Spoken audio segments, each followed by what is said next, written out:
all, and welcome back to Arcade Spirits. Today we should be finishing up the game, which is to say the rest of level 8.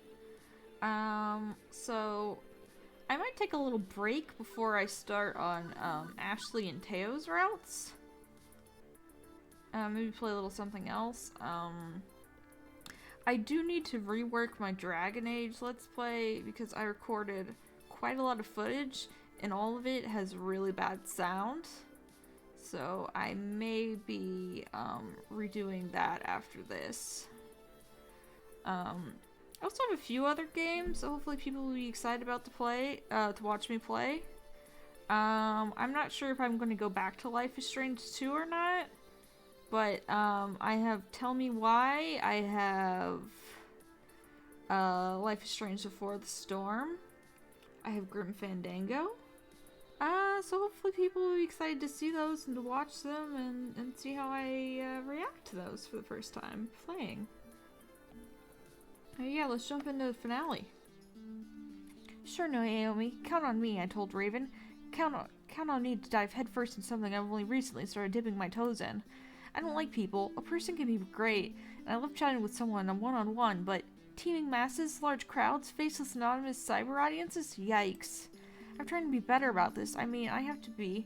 Supporting Francine's Arcade Spirits properly means online communities, which are the best way to find parts. I want to do my part. I want to support their dreams. Heck, support my dreams. Even if that means smashing my way into the internet community like a bull in a digital china shop. Iris online. Hello, Raven. Naomi, sorry, you're logged in as them, so I get a little confused.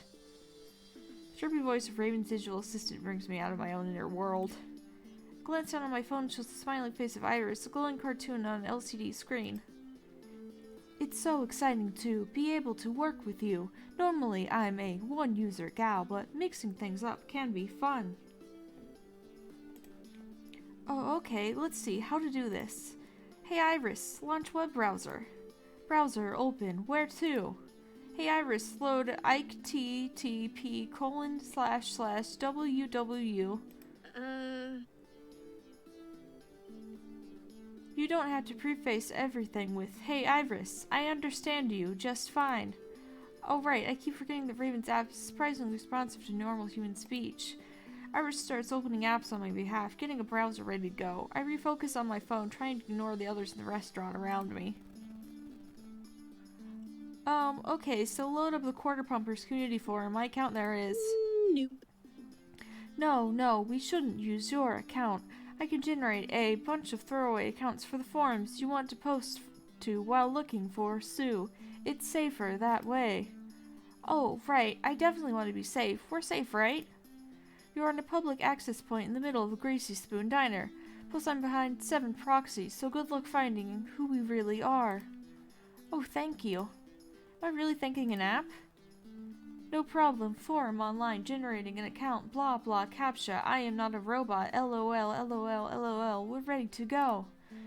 Okay, start writing posts. Let's start writing posts. What do you want them to say, generally? Right, the other thing I've been grappling with in my head. This result's probably come from calling Sue out like some sort of obnoxious internet troll. But well, do I really want to become a monster to hunt a monster? Raven is relying on me. I have to get this right. I wonder, what would they do in this situation? How would they approach this? I mean, I'm mostly going for the steady route, but, let's go with this. I just can't do it. I don't like contributing to toxicity of online communities. These are people like me who love arcades. I should appeal to that love. Recently, Francine's Arcade Spirits has been having trouble with a local gang called the Ghost Monsters. I'm afraid that we may have to close down if we can't restore our reputation. Please, we just want to talk. Can anyone help us? We need to find Sue and her friends and discuss matters with them before it's too late.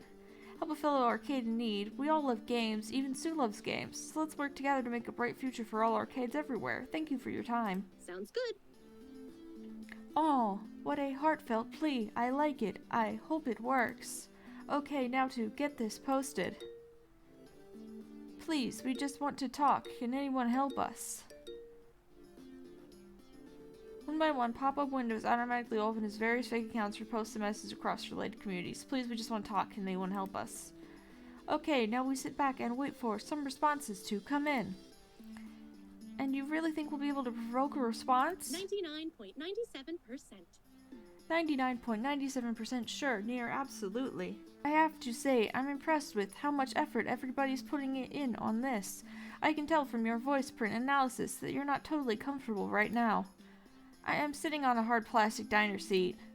Not what I mean emotionally. I've learned a lot about you through your interactions with my user, Raven. I mean, I can't draw up a complete psychological profile because my system isn't tuned to analyze your identity, so there are some gaps, but... Well, we have some time before my tracking software likely picks up anything. Mind if we fill in those gaps?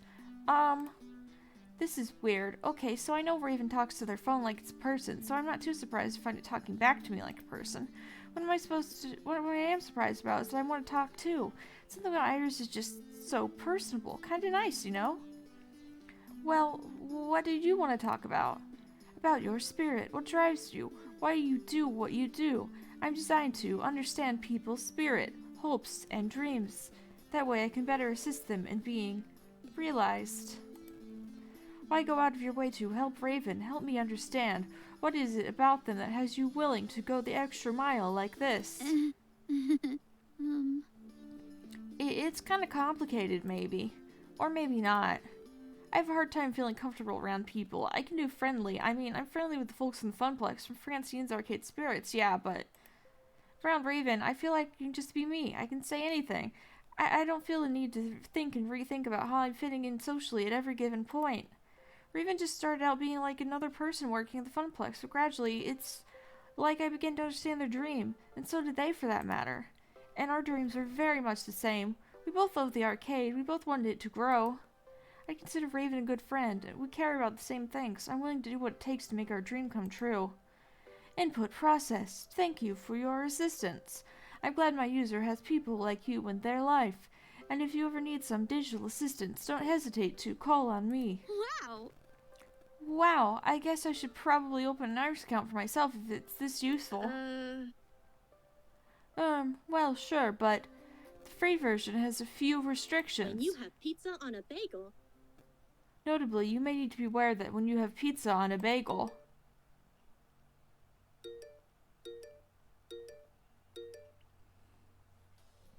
Uh-oh. What? Uh-oh? What kind of uh-oh? I'm very much not in favor of uh-oh. Our messages are vanishing off the boards I posted them to. Immediately, my mind races to worst-case scenarios. We've been backhacked. The cyber police are coming. No, it's likely the moderators are erasing our messages. Although, no, some of these are notoriously unmoderated forums and chans and stuff. Oh, you've got mail. Literally you, Naomi. That's odd. I could have sworn we were untraceable. With shaking fingers, I switched from the Iris app to my email. I'm sorry for what happened. I didn't want to be there that day.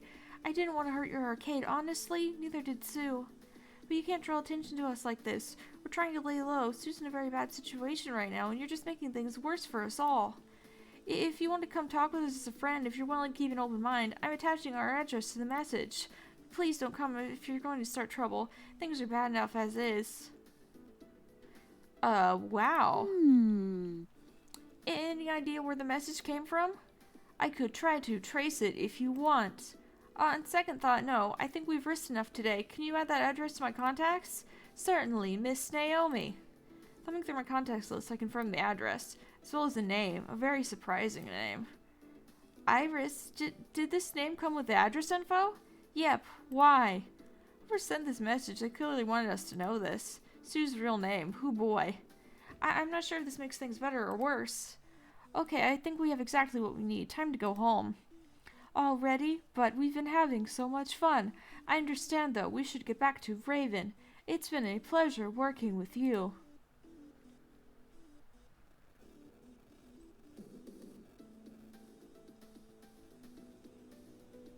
Home. Time to go home. Funplex is home. Now Francine's Arcade Spirits is home. I just hope that we can use what I've learned here to keep our home together.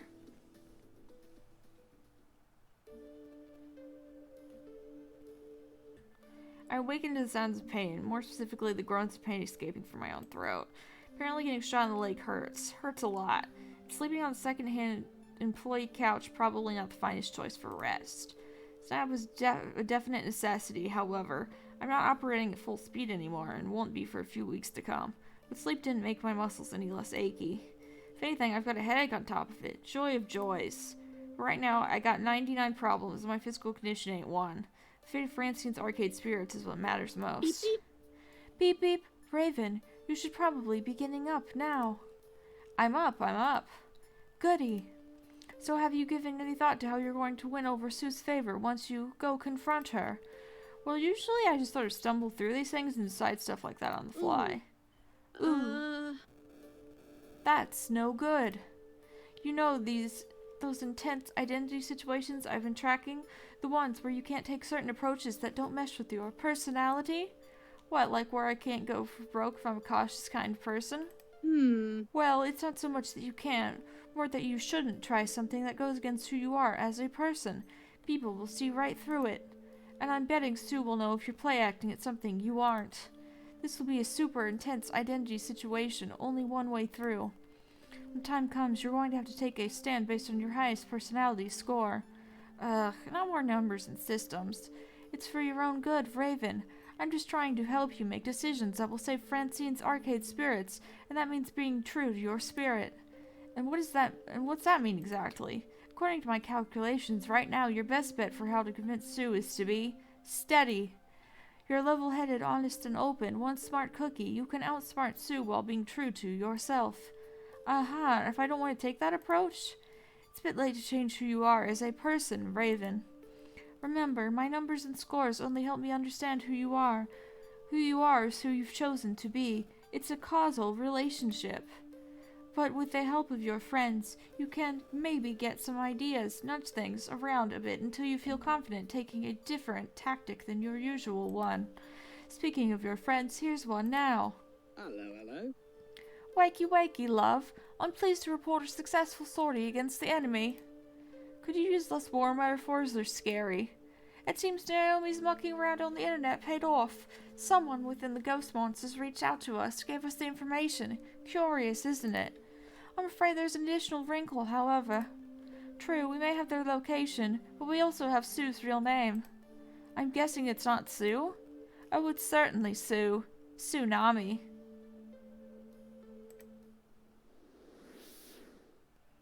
Tsunami? We'd been assuming all along the ghost monsters were guns for hire, paid off by Dekonami to ruin our opening day. But if Sue was actually Deko's daughter...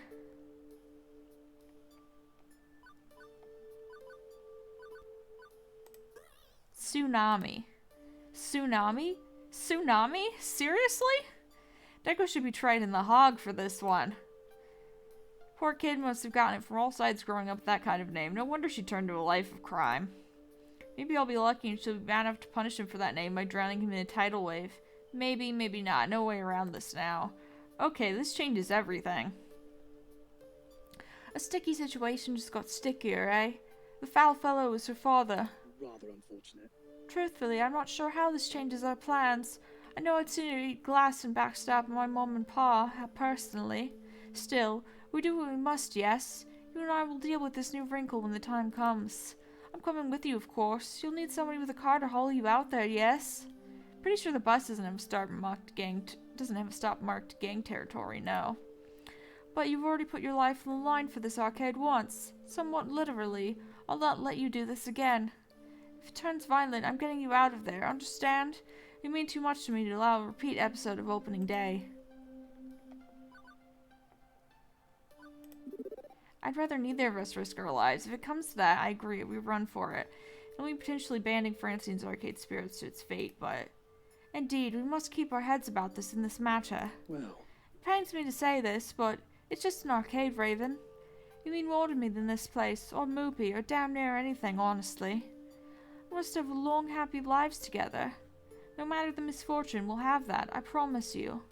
Try to avoid any misfortune. If we play the situation right, we can come out on top.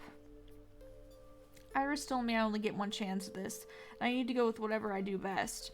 But if I talk through this with someone, maybe I can learn a different path. Percy, how do you think we should approach Sue? Carefully, gently, and with kindness. Given we're aiming to split her from her father's side, we need to be very diplomatic and understanding of her feelings. It's the only way forward, I fear. It's going to be difficult to be sure, but if we can connect to her on an emotional level, maybe we can sway her to our side. Agreed, it's the best way forward, really. Now then, sort out any final business, and we'll head out over to face this together. I'll go get the car ready. Take your time. Well, this is it. Either we sort this mess out, or Francine's arcade spirits crashes and burns. Or I get, killed. I guess that's always an option, considering we're about to go confront a street gang that indirectly got me shot in the first place. I don't even want to consider the possibility of death. I'm immortal until proven otherwise, but well, if this is the end, I should probably have some words with my friends before I march towards doom.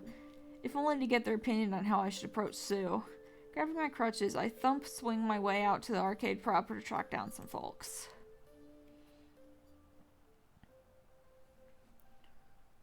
Let's see, I've already talked with Percy. Who else do I want to talk to before we leave? Naomi would be in her workshop, no doubt. I should check in with her, see how she feels about all of this. Looks like she's happily tinkering with some old 1980 bleep arcade circuit board. Hey Naomi. Hey Raven. Good to see you. I remember when I first met her, she'd jump in surprised if I approached her like this. Seems like those days are over. Now I'm greeted with a warm smile. Listen, I'm headed out to talk to Sue soon. So, I just wanted to talk a bit before I go. I'm sure you'll do great. In all the time I've known you, you've been terrific with people. Better than I've ever been, at least. If anybody can sway her to our side, it's you. I mean, look at all this. She gestures arms wide to her surroundings. What, your workshop? No, I mean Francine's arcade spirits itself. Look at everything you've built. And how would you do it? By talking to people, helping them understand your dream. You get what I mean, right? By being who you are, you can make miracles happen.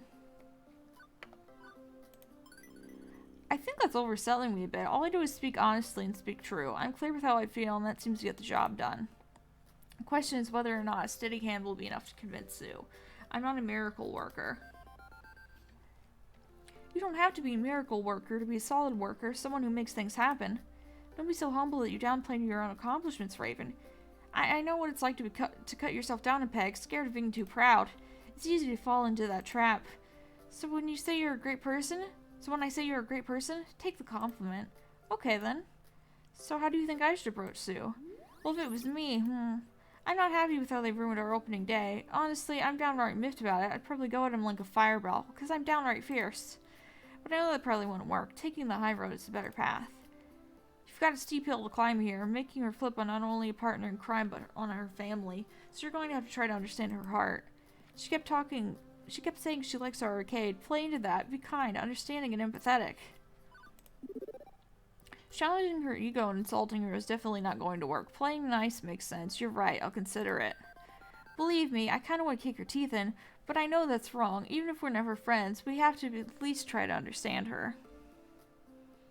I better get back to work. These replacement ROMs aren't going to suck at themselves. Even if the arcade ends up closing down. I'm deciding to be optimistic. You can do it, Raven. Best of luck. Oh, hey, mind if I ask your opinion on something? Sure, what's up? What do you think of Gavin? I know he's a money-grubbing, prize game-loving stick in the mud, but, well, ever since Francine's arcade spirits, and all of us working together, I don't know, maybe he's softened up a bit. I think you're a good influence on him. Do you think he'd ever be the kind of person to put old arguments aside and, No, we gotta stay focused. We need to save the arcade. Forget I brought it up. Dropping a brief public support, Naomi returns to her work. Who else do I want to talk to before we leave? We're gonna talk to everyone, basically.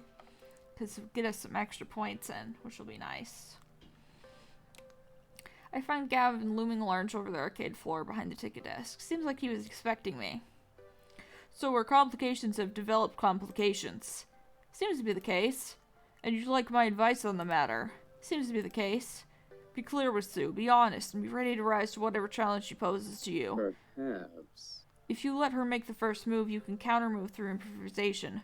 I know you're talented at it. Use that talent to let her set up her own traps and step in them.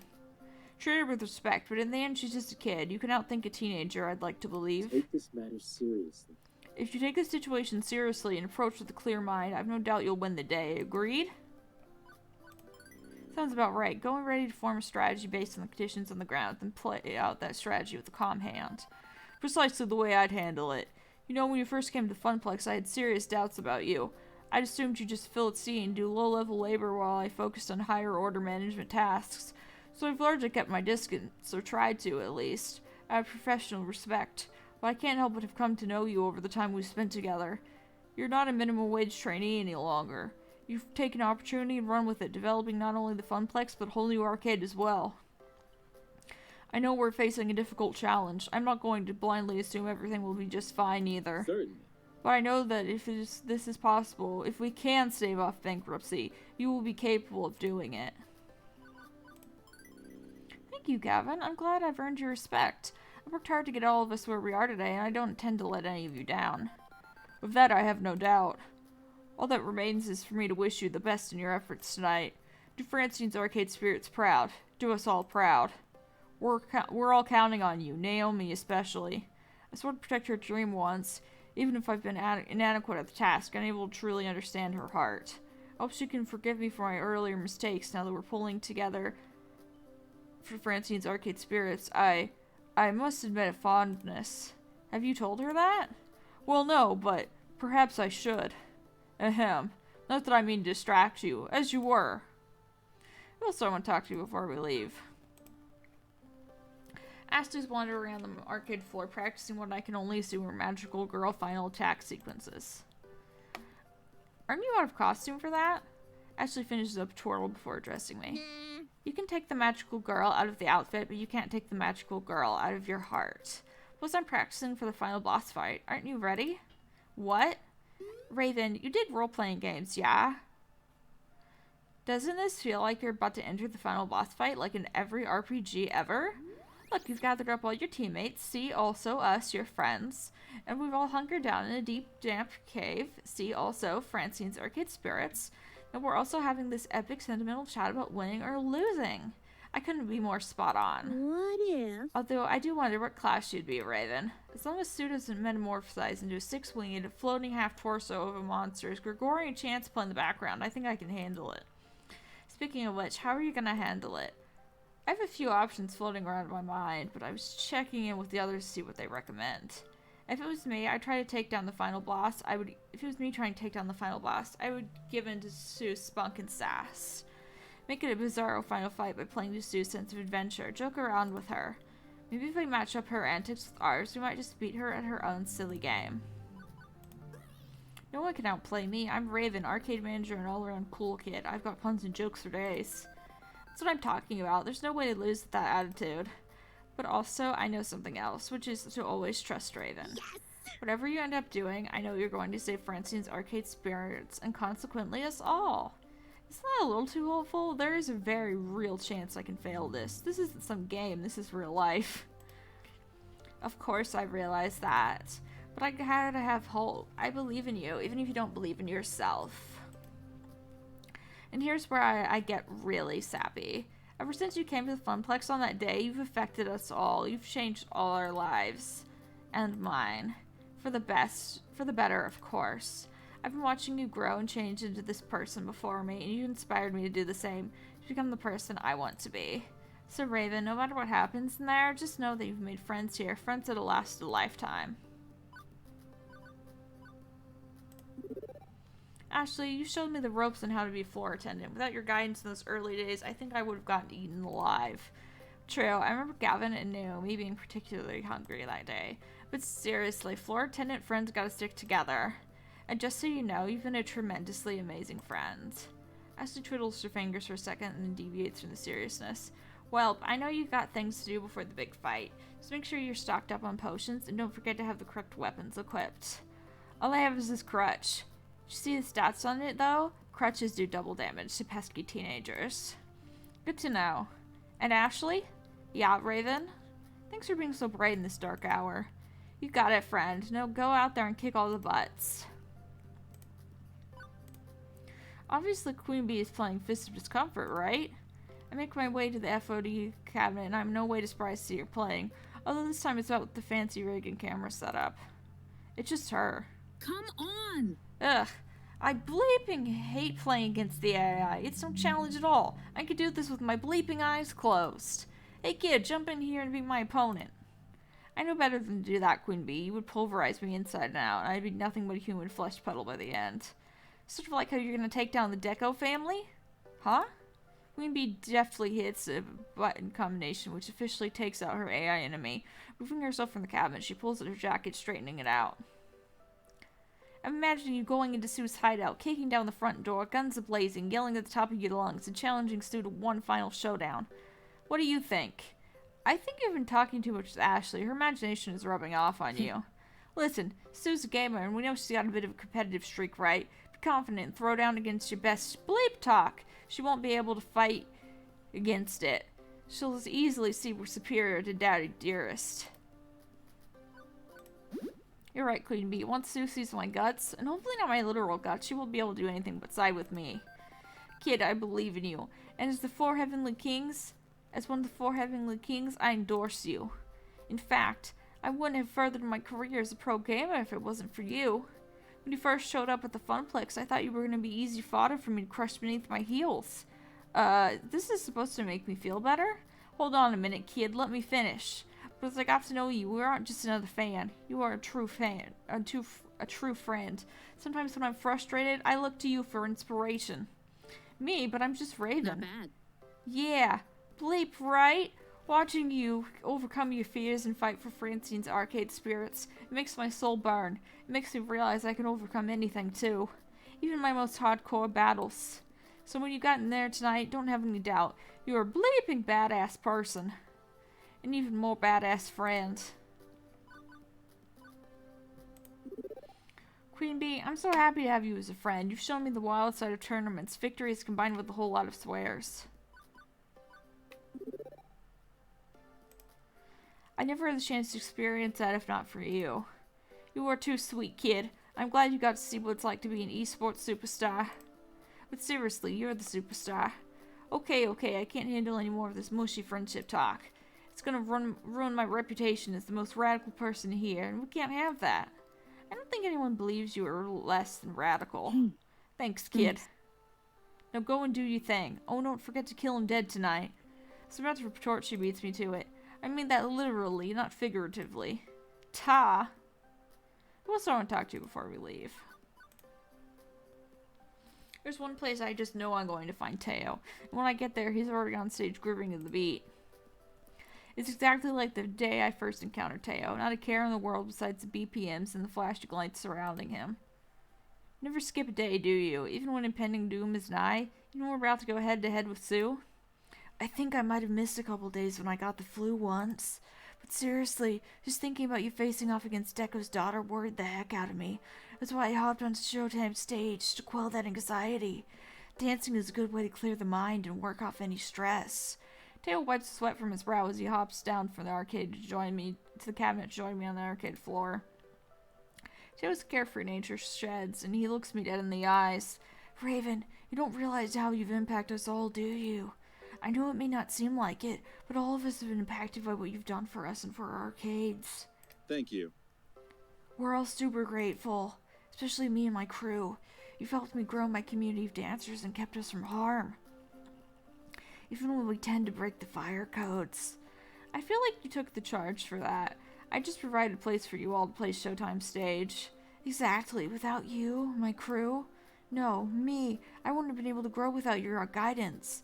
You've taught me so much. Since I met you, you've shown me that it's possible to care for others and take care of your own needs. And for that, I'm truly honored to be your friend.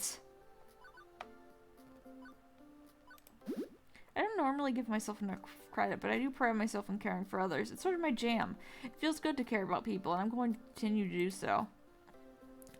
I'm as caring as those bears that shoot you with love beams. Yes, show the world your heart. Not not your actual heart. People might get grossed out. I smile at Teo. He's always got a way to bring up the mood, and right now I could use that brightness. Your words are comforting. But Teo, with you and everyone else counting on me, maybe I should get on stage and dance. I'd be lying if I said I wasn't stressed. And you have every right to be. You have to find a way to convince Sue to join our side. I don't envy you right now, Raven, not one bit. By the way, how are you going to do that? What's the plan? I'm still trying to figure that out exactly. What would you do if you were me? It takes a minute to really think it over. Sue's still a teenager, right? Very much so. And what do teenagers do best? Rebel? Precisely. And how do they rebel? By doing what they want when they want. They're all about having fun. Appeal to her sense of adventure and mischief. You're sure to convince her if you act as childish as she will. I'm the manager of an arcade. Of course I'm all about having a good time. If we can show her we're the better party people than her family, she might just join forces with us. Just for the heck of it. That's the spirit. No matter what happens in there, Mateo and his wily crew of dancers have always got your back. You're part of our community after all, and a bond like that never dies. Thanks for always believing in me. No problem, my friend. Now go out there and show them your moves. Who else do I want to talk to before we leave? Well, there's only one less person, silly. Juniper's trying to play Fast Cars 5 despite being totally lousy at it, which is not helping her frustration level any. Stupid, razafrazzing, mother-loving slow car drivers blocking my lane. Come on. This whole situation is total poop butts. She lets out a heavy sigh as I approach. That sucks. You just dug yourself out of the hole your life had become, and now you're gonna lose another arcade? It sucks. Seriously sucks. Francine's arcade spirits isn't lost yet. But it's not like you have a total plan for how to save it yet, right? Other than go talk to someone who may or may not help? Honestly, that's about as much of a plan as I ever have, and right now it's as good a plan as we're going to get. If you were going in my place, how would you handle this? Well, I guess there's two tricks I'd try. One, she's a teenager, right? A rebel to the core. Be a rebel, a dissident, a class clown. Connect with her on that level and make her feel you're wild too. Two, she's a teenager, right? I remember being young and totally stupid. Let her make a mistake, then outthink her. Keeping calm and using that to react to her moves. I guess they're wildly different ideas, but hey, one of them will work, right? When it comes to strategy, I've got more experience under my belt than she'd have. I can outthink her should it come to it. Exactly. Definitely. You know, I'm proud of you. You've come so far from the Cater family curse days when you'd blame all your misfortunes on fickle fate. Instead, you're diving in and trying to strangle fate with its own strings. And I want you to know, win or lose, I'll be here. Yeah, that's I'll right. still be here. I'm your best friend, arcade or no arcade. And even if you lose this place, you always have a home. I'll make you pizza bagels and give you a shoulder to cry on.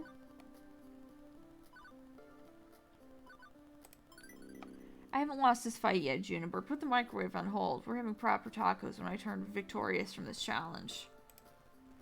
Woohoo! Tacos! I'm down for victory tacos. Okay, I'm sufficiently cheered up thanks to your infectious spirit. Now get out there and let him have it, Tiger. No sense putting it off any longer. I talked to everyone that I wanted to. I gathered as much information as I could. I'm just delaying the inevitable at this point. It's time to do this for the sakes of my future, my dreams, my friends' dreams, and Francine's arcade spirits itself. I take Percy's hand in mine as a soft smile curls my lips, ready to depart and face our destiny together.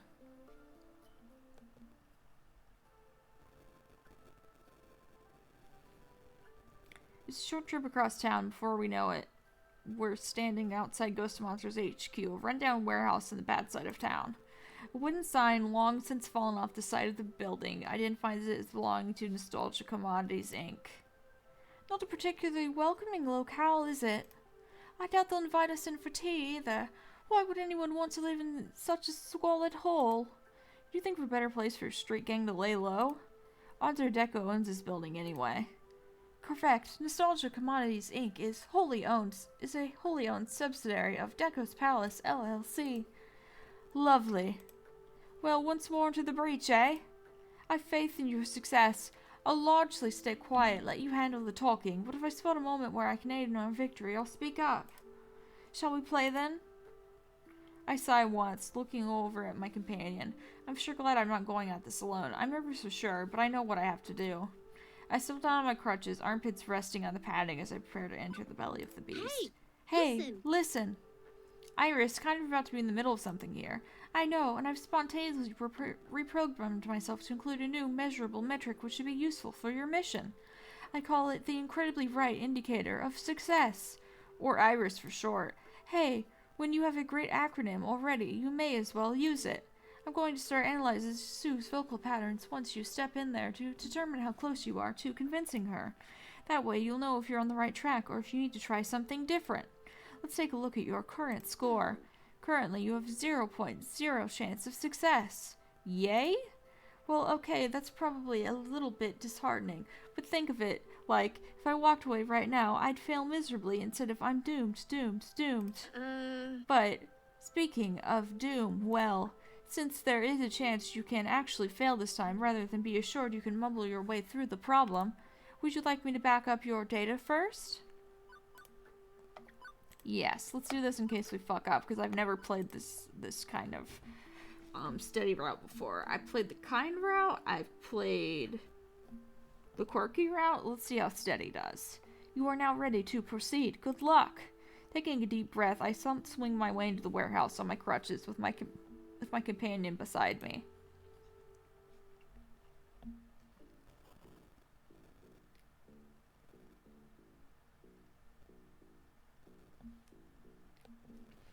I don't know what I expected to find on entering the lair of a notorious gang of cybercriminals, but a makeshift arcade that rivals my own was not high on the list.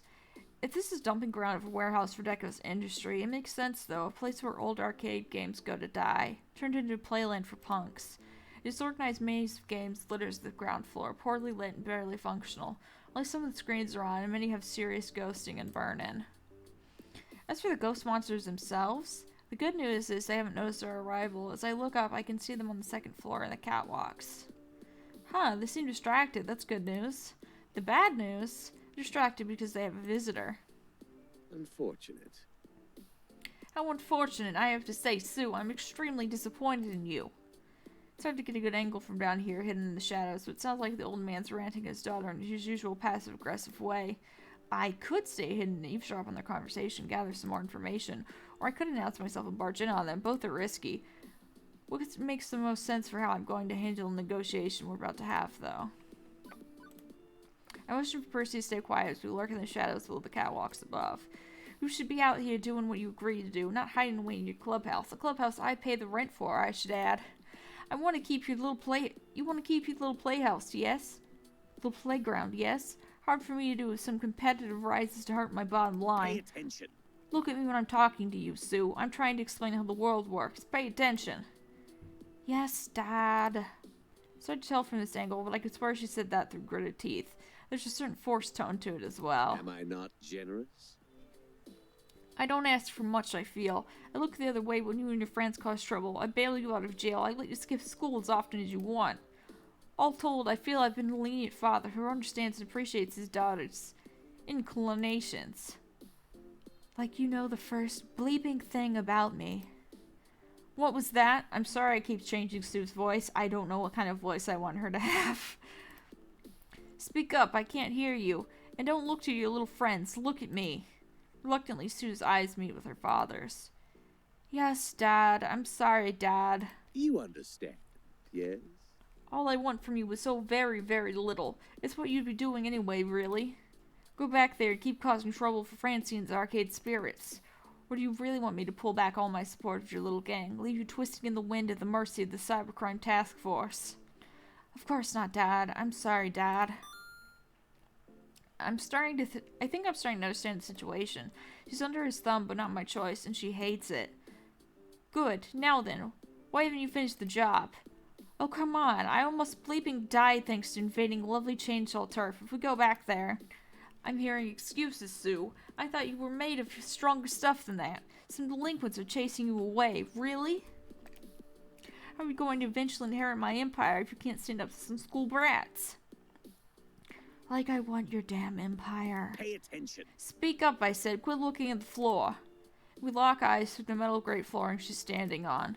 Her hands go to her hips in an overly confident fashion as she bends over like a child finding a lucky penny on the sidewalk. Well, what do you know? Crap, she spotted us. Inky, Blinky, we have guests. She snaps her fingers, a sudden aura of command about her as she's distracted from the verbal beatdown by her father, and goons swarm flanking us. We're quickly hustled up the stairs, well, as quickly as I can manage on crushes. Now's the time to use this moment to my advantage, and I know just what to say.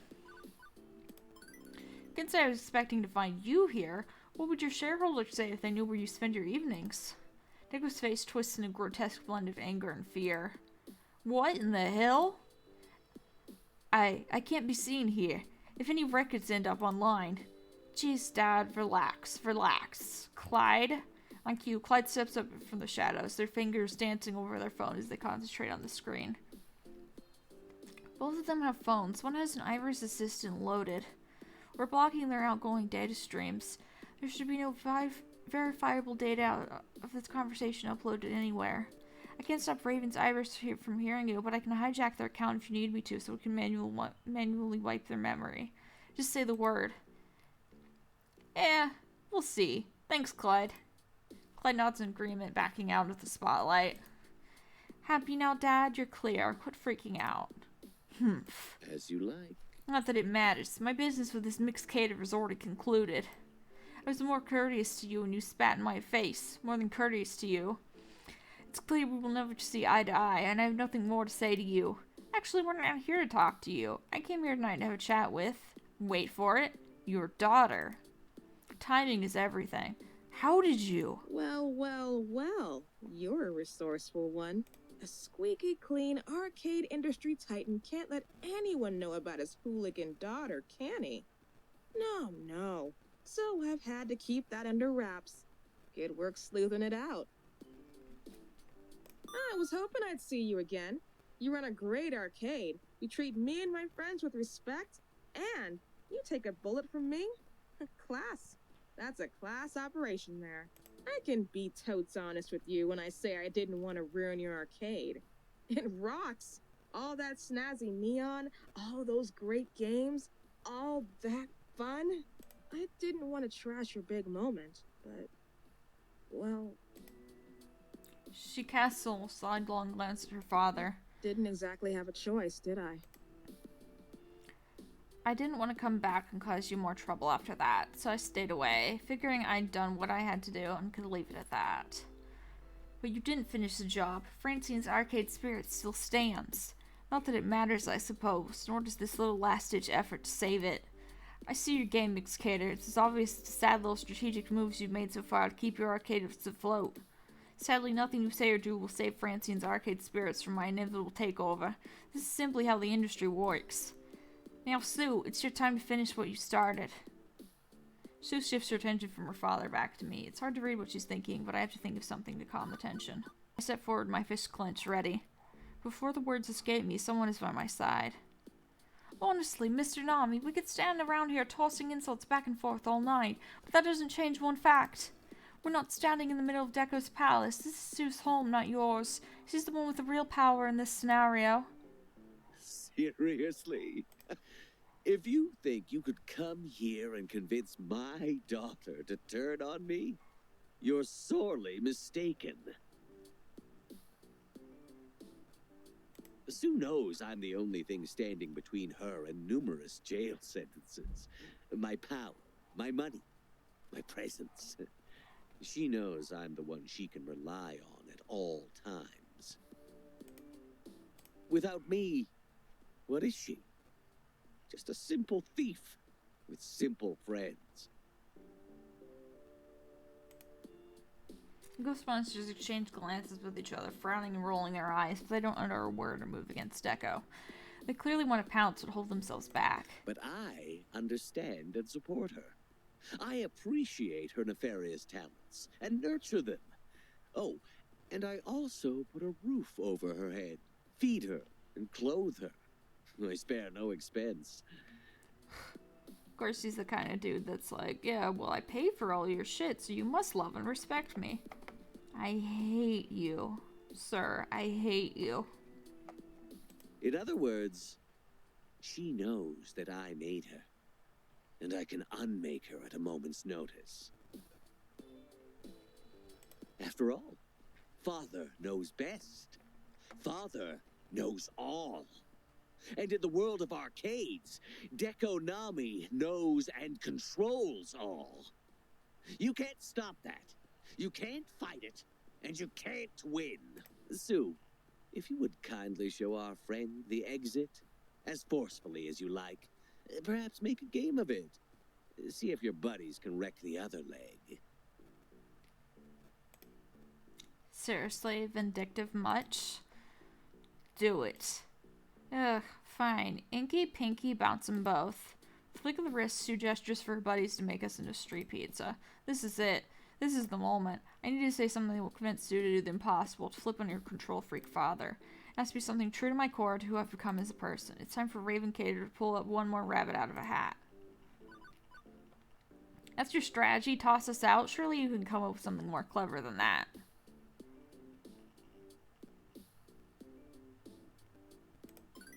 Really? Kick us out? How boring. Come on, Sue. You're not some two-bit drug street hustler. You're a crew of elite computer security experts, aren't you?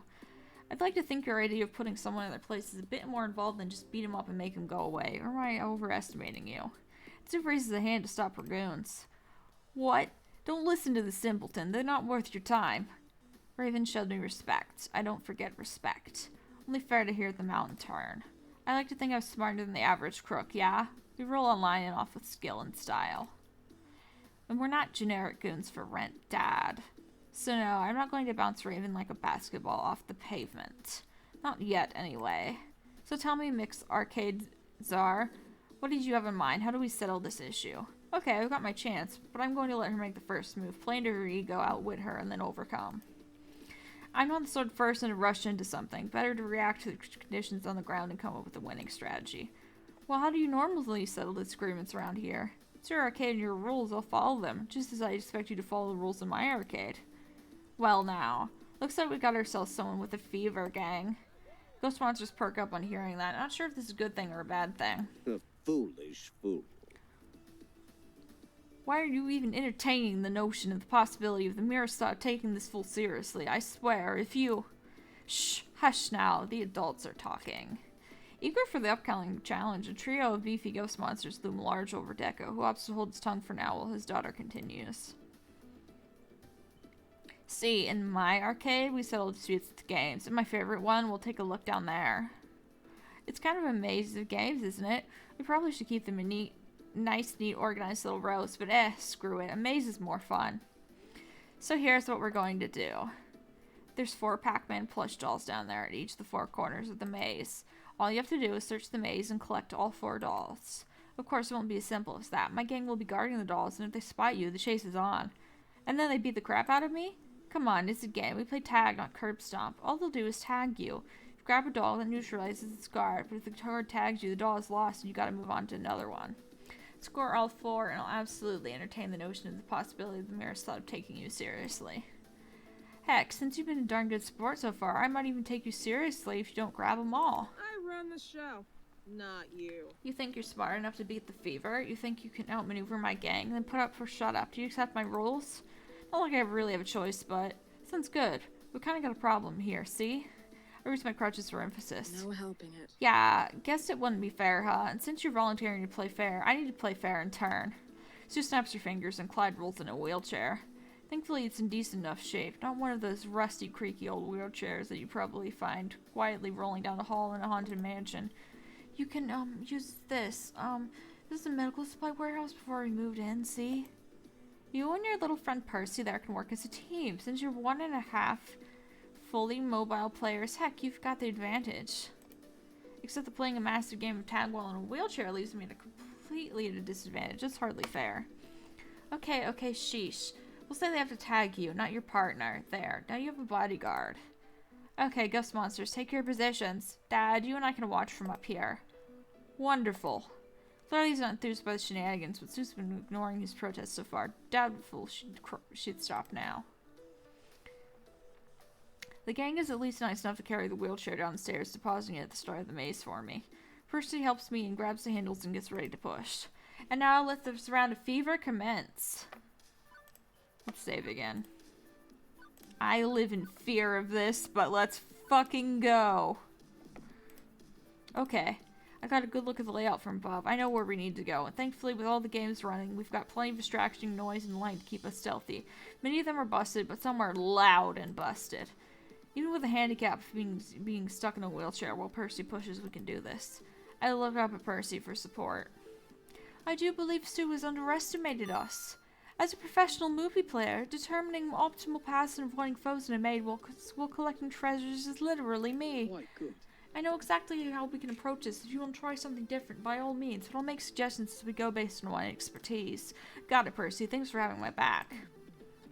If I can't solve some silly maze, I don't deserve my world record. Here we go. Sue calls from the second floor overlooking the maze of arcade games. Okay, get moving. I want to see some hustle out there. Game start! Right. The closest corner is the northwest one. I grab the steel rims of the wheels and push myself forward with Percy assisting. We move undercover extremely loud and blaring games, keeping our heads low. Or do we want to go to the nearest one first? Sue didn't give us a time limit. We need to take advantage of every hole in these rules we can. Maybe we should get out of our way to the side. Or would they expect that? We opt to slide on past the obvious first stop to the next closest one. Unfortunately, there's no stealthy way to approach this one, because for some reason the gold heaper is sitting on top of an arcade cabinet out of reach. He's nice enough to wave in a friendly way as we weave our way through the maze towards him, at least. Great view from up here, eh? He tosses flushed all up and down lightly, tauntingly, as he watches us approach. Funny thing about Sue's little minigame, the rules don't say I have to stay on ground level, so as long as I'm in the maze, and I don't have to leave this thing on the floor either. Another light toss before tucking it under one arm. How about you surrender and move on to the next item of your scavenger hunt? You're not in any physical shape to be climbing up here. Just admit I outsmarted you and move on. Percy leans down to whisper in my ear. We've made enough headway. Let's make the optimal pass. The optimal plane pass on this one. Trust me.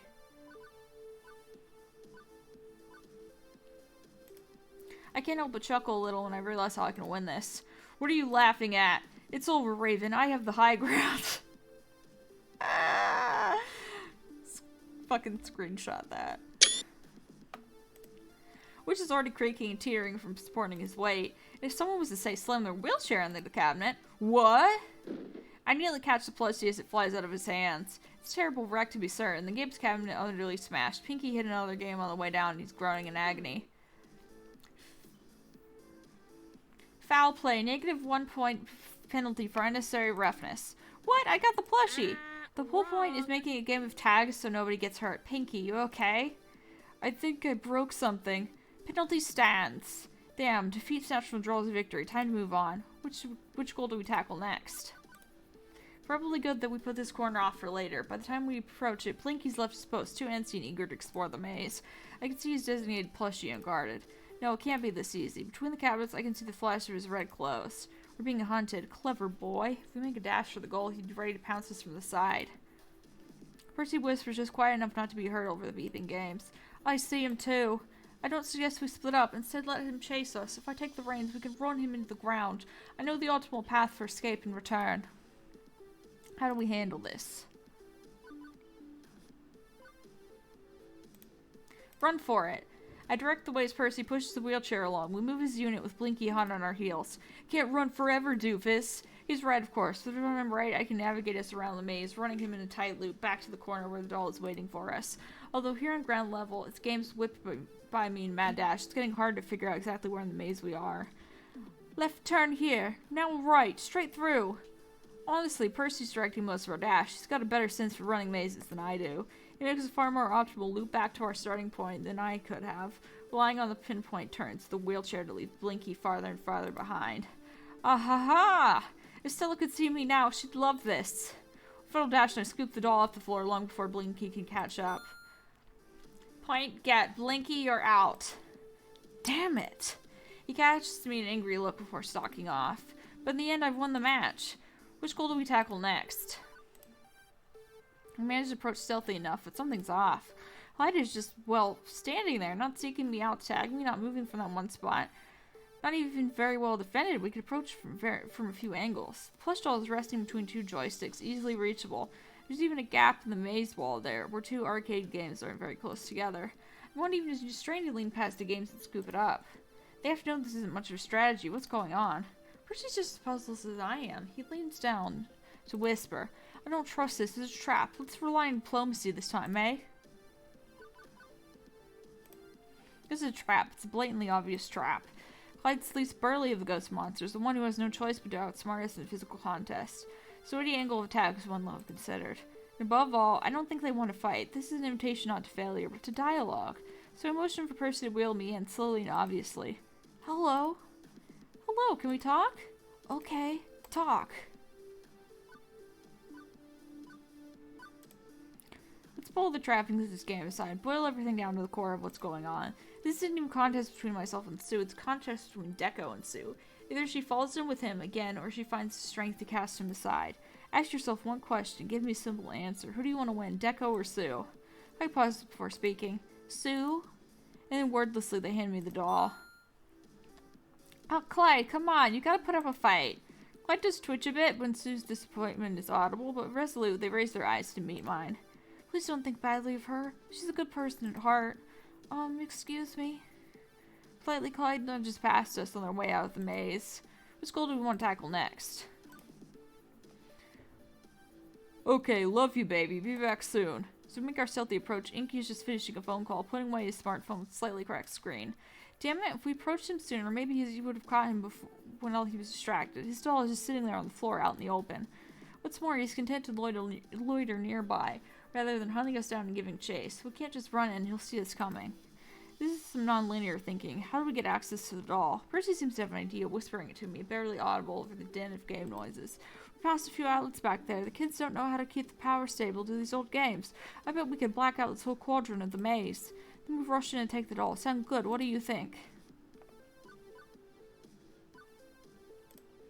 The whole maze is a wild tangle of power cabling, neon lights, complete nonsense. It shouldn't be too much to throw Inky's corner into inky darkness. I motioned for Percy to wheel us back a bit to a nasty-looking tangle of power strips, plugs, and assorted electrical adapters. I reached down to yank out the largest chunk of plugs. Wait, no, not that one. This is the one you want to pull. He grabs what looks like a totally random power cord and yanks on it. What the hell? Onward to glory! Under the cover of the darkness, we retrace our steps, rush in, throw Inky aside with a side sweep of the steel wheels, and grab the doll. The lights snap on. Stu finds which circuit breaker got tripped. Okay, we're back. And Inky, man, what happened? Darn. Point for the newbie. Swearing up a store, Inky exits the maze, casting an evil eye at me on his way out. Stu fires off an air horn, signaling my attention. Okay, everybody freeze. You've made your play for all 4 plushies. The game is over. Come on back and let's tally your score. Is this ridiculous farce truly over? Clearly Raven lost your silly challenge. I count a total of 3 prizes retrieved from the maze. So you roll, old man. Style points count too. What? In the end, I decide who wins and who loses. Deal with it. GIF. Raven could have said no to my ridiculous challenge, could have distracted me, spat in my face, made this a whole lot harder than it had to be. But they played straight, played by my rules. I can respect that. So consider my proposition then. Challenge allegiances and refuse to support your father against me? Well, it's a different level of ass, to be perfectly honest. It's clear she's conflicted. We've got her to take us seriously by playing along. But that doesn't mean she's simply going to flip on him. In the end, this comes down to how true our actions have spoken our intent. Does she believe we hold fast and support her, or should she decide to betray Deco? A win's a win, and a deal's a deal. What? You know, you've been honest with me and willing to put up with a staggering amount of my childish bull. That shows character. Shows strength. Shows a hell of a lot more strength of character than my father's ever managed, in fact. I think we can do business. You want to save your arcade? I've got the evidence you need to stick Daddy Dearest behind bars for the rest of his life. Every dirty deal I've ever helped him carry out, and believe you me, that's a lot of extremely filthy, filthy deeds. You can't do this. I forbid it. You are my daughter, and if I go down, you're coming with me. Really? I think I can spin this entire mess as your fault. I'd like to see you try, you ignorant brat. You're a career criminal, incorrigible to the end. What possible proof could you offer up of your innocence? She stumps her fingers and points to my phone. Oh, Iris. Would you kindly? Sure thing, Miss Sue. For my speaker, perfect audio recording of Deco's earlier self-incriminating words. Sue knows I'm the only thing standing between her and numerous jail sentences. My power, my money, my presence. But I understand and support her. I appreciate her nefarious talents and nurture them. knows that I made her, and I can unmake her at a moment's notice. Golly, that sure smells like corruption of a minor and blackmail to me. And once I do my hair in pigtails and offer a jury big puppy dog eyes, oh, my mean old dad forced me into a life of crime. Well, what do you think happens next?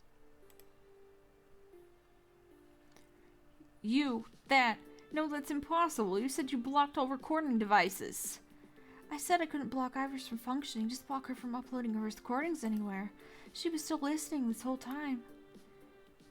You go ahead and remove the data block now, Clyde. Already done. I've also uploaded a press kit based on our Dekonami archives to 5 major newspapers, 11 websites, ESPN, Esports Center, and HGTV. Homeland and Garden Television? I figured the 2 guys from Arcade Flippers might be interested. I really like that show. With that said, Sue turns a smug, satisfied smile towards her doomed father. Welcome to the Ides of March, Dad. Fuck him up, Sue. You want to get me in trouble too? You feel free. At worst, I'll do a year or 2 in juvie. But you're gonna bleed out on the floor by the time I'm through. Inky, Blinky. Yeah, boss? Show my father the door, gently. Don't leave any marks, at least. No! This is completely unacceptable. I am your father. I'm Dekonami. I am the arcade business. Inky and Blinky easily restrain Deco by their arms, but I just can't let him go without having my 2 cents. It's nothing personal, Mr. Nami, just business. The arcade industry doesn't need you anymore. It's time for fresh blood, to turn things around from the dead and you steered it towards. And so justice is served. You impotent, insignificant little... Are you still here? Not for long. I haven't lost. I can still fight this. I can still... The ghost monsters remove Deco from our sights. Instantly, the entire atmosphere of the place changes, as if a great weight has lifted. I couldn't be more relieved, and I relaxed into a sigh. Not gonna lie, the next 2 days will be interesting, to say the least. I think you better stay at my place. My parents won't mind at all. Yeah, I'm gonna need to hide out until the heat's off. Maybe practice batting my eyelashes at a weak-willed jury box full of concerned parents, too. Sue blinks in astonishment. Oh, right, Raven, you're still here. Oh, I knew you were special. Knew it from day one. If the heat ever cools off and we make amends with the lovely chainsaw, I might pop by your arcade, play some games, and not stir up any trouble. I'll keep my promise. The public will know Deco hired a gang to go after you. That should exonerate your arcade as a victim of his shady dealings. So, we square?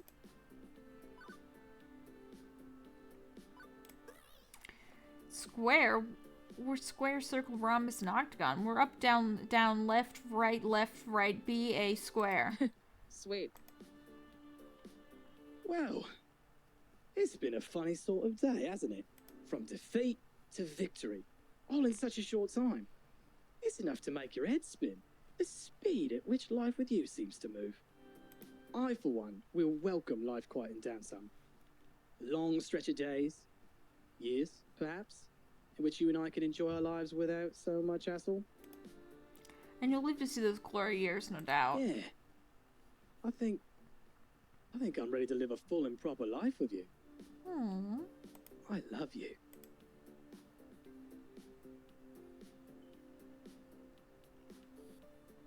Next 2 days passed by in a blur.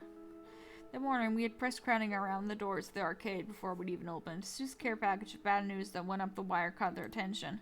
Mixed Cater! Is it true that Dekonami organized a gang hit on your arcade? How do you respond to allegations that Dekonami is involved in an international counterfeit push doll prize ring? What is your relationship with ghost monsters? Have you heard any of the allegations of child abuse? Have you seen Mrs. DeFame's article talking about the incident praising your professionalism? I gave so many interviews that day that I lost my voice. Fortunately, Percy was on hand to keep me hydrated and encourage me onward. Everybody loved to see a fallen family entertainment icon. It makes them feel self-righteous, and Dekonami was now square in the crosshairs. It didn't matter that the official police report was a generic, we were still investigating these claims. The court of public opinion had decided. Deco's palace was doomed. The final crushing blow came at a televised press conference 3 days later. These obvious falsehoods generated by jealous business rivals and lying children merely go to show how the powerful are routinely targeted for harassment. Furthermore, what? No! Unhand me immediately! You... I'm innocent in these matters! Innocent! And we never saw him again. Seriously, after the arrest, he just up and vanished from the public eye. It's honestly a bit creepy. I was at least expecting a trial or something. He told me that if I didn't commit all those crimes, he'd take away my food. I never wanted to be a hacker. I just like computers. I wanted to get a computer degree and get a normal job like anyone else. Largely a line of hokum, but it was good to see Sue breaking away from Deco's influence all the same. Who knows, maybe Sue's ready to turn over a new leaf and go straight after all. The Deco's Palace Board of Directors unanimously voted to eject him, given that he just vanished into the guts of the judicial system. Oh, the arcade empire established is still out there. It's still powerful, still tacky as heck, and still manages small arcades like ours. But without his guiding vision, it's largely treading water. Who knows, maybe one day the traditional arcades will overtake what he left behind. As for Francine's Arcade Spirits, we stayed true to our roots, running a classic video game arcade, just as Percy knew we wanted. No frills, no muss, no fuss. It'll never be profitable enough to give any large arcade a run for the money, and Gavin sometimes pulls his hair trying to keep us in the green. But we're here, we're still having fun, and our games are the best. But the arcade in the end is less important than the people who call it home. Without his heart condition threatening to cut his life short, Percy felt less rushed to accomplish his life's goal of conquering Mr. Moopy. And yet he toppled the score less than a year later anyway. Finally! 4.5 million points. You have no idea how much my feet hurt right now. Worth it, love. Absolutely worth it. I'm so proud of him. I'm proud of you, Percy, both for the score and for how far you've come. A full and healthy life in front of me. Never thought I'd see the day, and yet, here we are. All thanks to you. I just helped you along the way, Percy. You pulled yourself back from the edge. So now you finished Mr. Moopy, what's next? What's next was carefully entering his sister's initials into the high scoreboard. Now, I live the rest of my life. It's funny, I hadn't put thought to what I do after Moopy, but with you at my side, I feel like I can do anything. And for the years ahead, we do just that, anything and everything together. Iris explained to me that irises, becoming adaptive software, eventually become more and more like their users. Since my steady approach of honesty and reason has influenced her quite a bit. I can see things with greater clarity now. One day, I hope I can use my skills to help more and more humans with their problems, without needing to hide in the digital shadows. Naomi kept Francine's Arcade Spirits going for years and years. This was her dream, to find a cozy little place she could call home and maintain her beloved old games for the rest of her life. I was only too happy to help that dream come true. But as time goes on, it's going to get harder and harder to keep these great classics alive and kicking. But I'm ready, I'm excited, and I've got a few tricks up my sleeve for keeping the spirit of the arcade going forever. Eventually, she formed an online community of arcade repair enthusiasts. One which make her a safe space to get to know others, and to be part of a crowd on her own terms. With Francine's Arcade Spirits as their headquarters, she's really going places. Ashley continued to be our mascot / main floor attendant by day at Francine's Arcade Spirits. Customers grew accustomed to seeing their smiling face when walking through the doors. As we grew and got bigger, more people took notice of Ashley's Francine's Arcade Spirits costume, and more people wanted to see our mascot in shirts, mugs, body pillows even. I just printed up another batch of Francine's Arcade Spirit hoodies. These things are selling like hotcakes. That was a fantastic idea, Raven. Customers just couldn't get enough. Oh, and I started working on the pattern for another mascot that we should reveal soon. Maybe I'll even get you to model it for me one day. Teo kept the Showtime stage scene alive here at Francine's Arcade Spirits, even after he got offered a job as a regional community manager. He's doing what he loves, teaching and connecting with all sorts of people. Teo's new job has him traveling and organizing dancing tournaments around the world, but he still spends most of his time right here. I'm putting Dee in charge of the local dance crew while I go establish a new scene on the other coast. But I'll be back before you even notice. And when I come back, you promised me to get on stage with me. You owe me a song or two. The good times and the bad, Juniper stuck by me, my BFF for life. I'm really proud of you, you know. You pulled yourself out of the tailspin your life was in. You went for it. You did it. You made it happen. I'm lucky I got to be even a small part of that. A large part of that, I'd say. I wouldn't be here now if not for you. Hey, I'll take credit if you want me to. Just call me Juniper the life coach. And you know I'll be in your corner until you're dead. Hopefully later rather than sooner, though. Gavin stood by us as we rose out of the ashes of Deco's onslaught, but eventually he chose to leave Francine's arcade spirits. He's always been a bit distant, true. Perhaps he felt it was time to move on, and perhaps he didn't find what he was looking for with us. We parted on good terms and went off to further his career somewhere else. When the four Evelyn Queens invited her to live and play at their team house, Queen Bee instantly snatched up that opportunity. It's always been her calling. It's been a lot quieter in Francine's arcade spirit since she left. Whenever she's playing in a major tournament, we always showed the matches. She never mentions us in her championship speeches. I guess we were just a step on her ladder of success. It makes me sad. I like getting to know her and hang out with her. Love and friendship in time of pixels and quarters. Finally, I'm home. Francine's Arcade Spirits. Thank you, Francine's Arcade Spirits. My spirit is restored and my future is bright. At last I can say. I can honestly say I'm at peace. All the problems, all the troubles, all of it behind me. Ahead is the only wonderful future I found for myself. For this day and every day to come.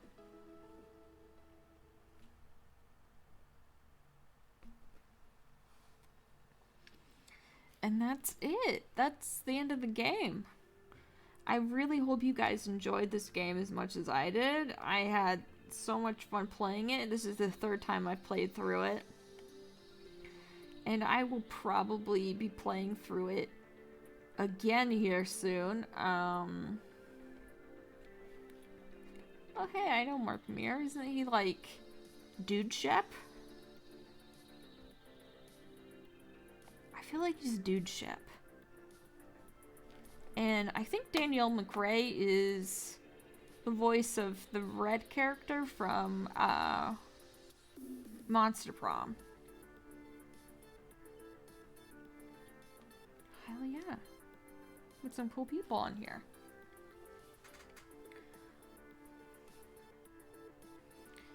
Anyways, I really enjoyed this game a lot. I probably enjoy playing it again. At some point, I will come back and show you guys Ashley and Teo's routes, but that might be a little while. I'm not sure when I will do that exactly, but I do plan on doing it eventually, hopefully sometime this year. So if you guys enjoyed the series, if you enjoyed the video, if you enjoyed my voice acting,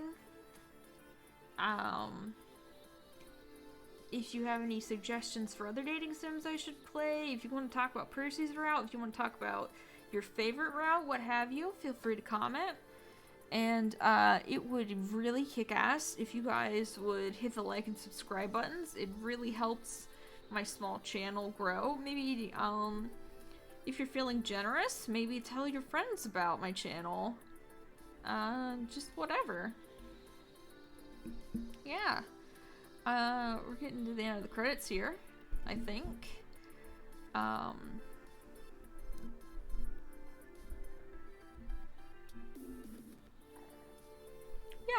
I really enjoyed Percy's route.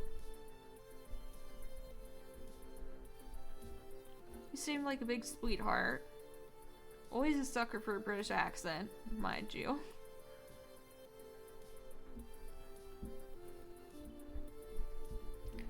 But I'm really glad that he decided to continue finding treatments for his heart condition, and he continued to live and grow as a person, and he got to defeat the record for his sister. Yeah, I just feel really proud of him at the end of this all. I'm proud of what the main character got to accomplish with the help of their friends. And yeah. Really good game. I think it has good message. And it has really great characters. And I will probably be trying to get every single route finished. I don't know if I'm going to go for the only friends route or the Love in the Time of Quarters anytime soon. But everything else, yeah, I'd like to see what it's like.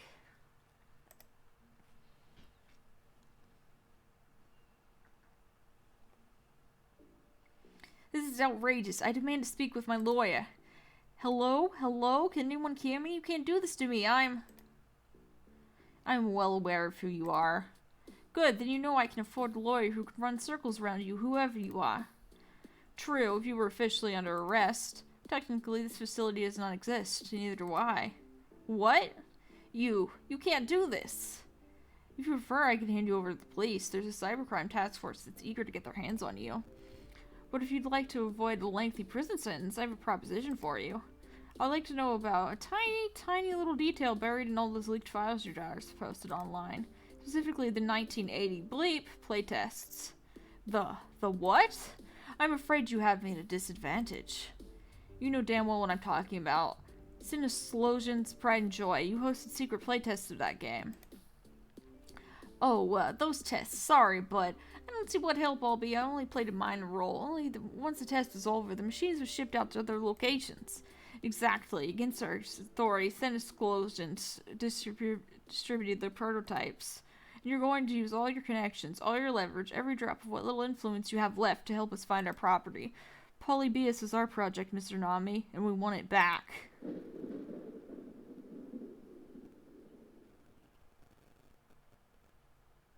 Dun dun dun. So I will probably play the demo for Arcade Spirits the Next Challenger. I'm good. Here soon.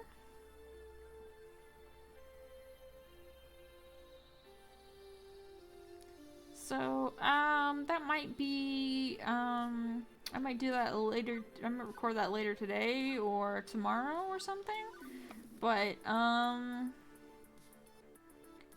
I hope you guys are ready to see that too. I will see you guys in the next video. Goodbye.